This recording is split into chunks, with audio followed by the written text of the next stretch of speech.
Halo teman jiwa, jumpa lagi dengan Jiwa Berdaya Podcast, podcast yang berkomitmen untuk memberikan kasih dan penguatan yang memberdayakan jiwa. Teman jiwa muncul pertanyaan, kenapa Bu Nurul membangun Jiwa Berdaya Podcast? Kenapa Bu Nurul ingin jadi YouTuber, konten kreator, dan sebagainya? Kenapa? Apakah untuk AdSense, monetisasi, income, pemasukan? Ya mungkin itu salah satu tujuan ya, salah satu motivasi, salah satu alasan.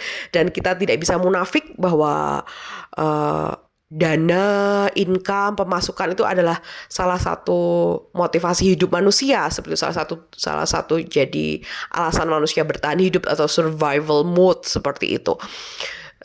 Tapi itu alasan kesekian ya, dan alasan utamanya adalah karena saya memang senang, itu memang panggilan jiwa saya lebih tepatnya. Memang saya senang berbagi ilmu, saya senang membangun orang, saya senang membentuk pola pikir orang, saya senang meningkatkan taraf berpikir masyarakat. Emang itu menjadi passion saya, menjadi panggilan jiwa saya, menjadi panggilan pengabdian saya seperti itu. Selain itu ada suatu masa di mana saya berulang tahun pada tahun 2023 atau 2024. Ada beberapa mahasiswa menchat memberikan ucapan selamat ulang tahun dan doa-doa. Salah satunya itu manis sekali ucapannya. Saya sampai benar-benar menghunjam ke jantung jati saya dan terngiang terus ya. Selamat ulang tahun Bu Nurul. Semoga Bu Nurul semangat selalu menuntut ilmu dan membagikan ilmu, dan semoga Bu Nurul mendapatkan berkah serta menjadi berkah bagi banyak orang. Itu manis loh doa seperti itu. Semoga Bu Nurul menjadi berkah bagi banyak orang. Itu manis, itu hal yang memang inline dengan tujuan hidup saya, panggilan jiwa saya, seperti itu. Menjadi dosen, menjadi psikolog, menjadi konten kreator, itu memang inline dengan visi dan passion saya, visi hidup dan passion saya, seperti itu. Apakah ambis? No, I'm not that ambitious, not at all. Sedikit pun tidak ada ambisi dalam diri saya untuk menjadi misalnya nih psikolog nomor 1, YouTuber nomor 1, konten kreator nomor 1, dosen nomor 1, profesor nomor 1. Tidak ada. Sumpah demi Tuhan tidak ada, teman-teman. Demi Allah tidak ada keinginan atau glimpse of ambition seperti itu. Not at all. Saya tipe menyukai kedamaian, menyukai privasi terjaga. Jadi cukup karya yang dinikmati, jangan menjajah atau melanggar batas privasi. Itu menjadi prinsip hidup saya seperti itu. Tapi situasi dan kondisi serta keadaan ya akhirnya ya harus amor fati itu. Jadi ya kalau kata Bu Dekan saya ya, hidup itu ya jalani, syukuri, nikmati gitu aja. Tapi kenapa toh Bu Nurul kok ngoyo ngedit konten, ngoyo syuting, ngoyo mengupload dan sebagainya, atau itu seperti itu, promosi atau apapun lah, personal branding.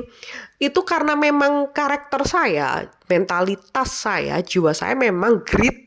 Itu juga dari penilaian mahasiswa saya.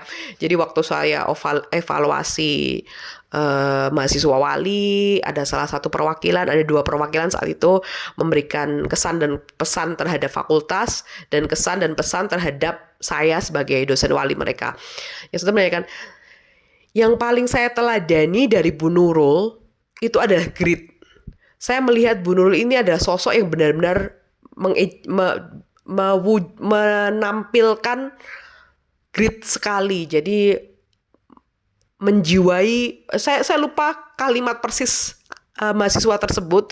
Intinya adalah yang paling dia teladani dari saya adalah my grit gitu. Jadi kerja keras saya, usaha saya, ikhtiar saya yang maksimal seperti itu.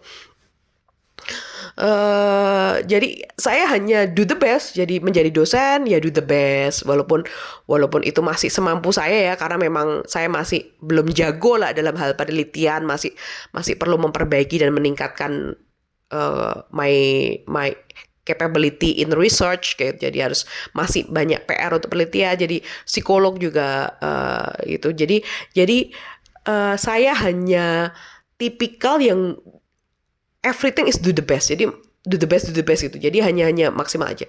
Untuk ambition not at all. Kalau Anda mau jadi psikolog nomor 1, monggo.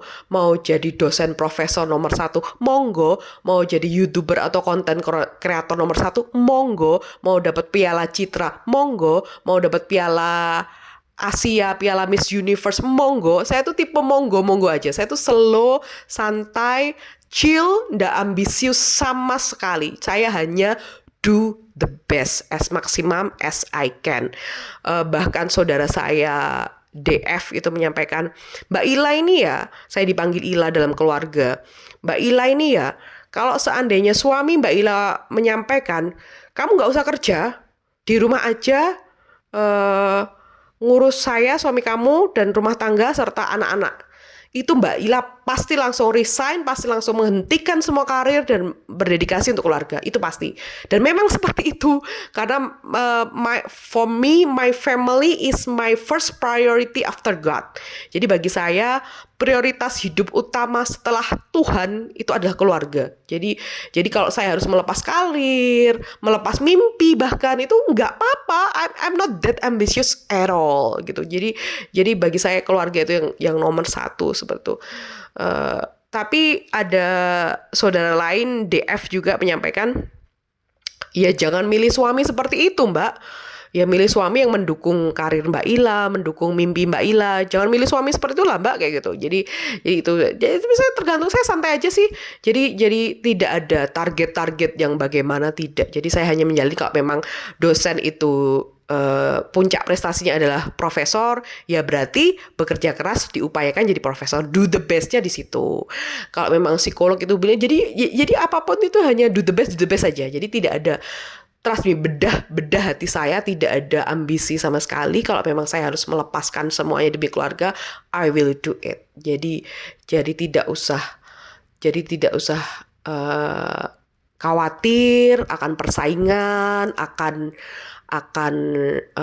sentimen ini itu, karena memang ya mari kita mengimani rukun iman ke-6 atau ke-5 ya, iman kepada qada dan qadar, bahwa takdir sudah ditulis, sudah ditentukan, rezeki sudah ditulis, sudah ditentukan.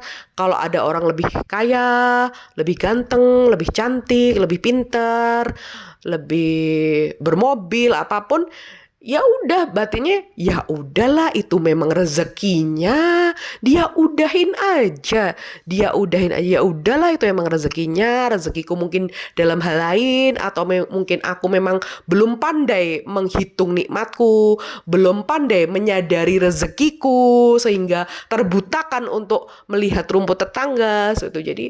Jadi mari mewujudkan Indonesia sehat mental dan Indonesia bersih hati. Salam bertumbuh dan berdaya, salam teman jiwamu.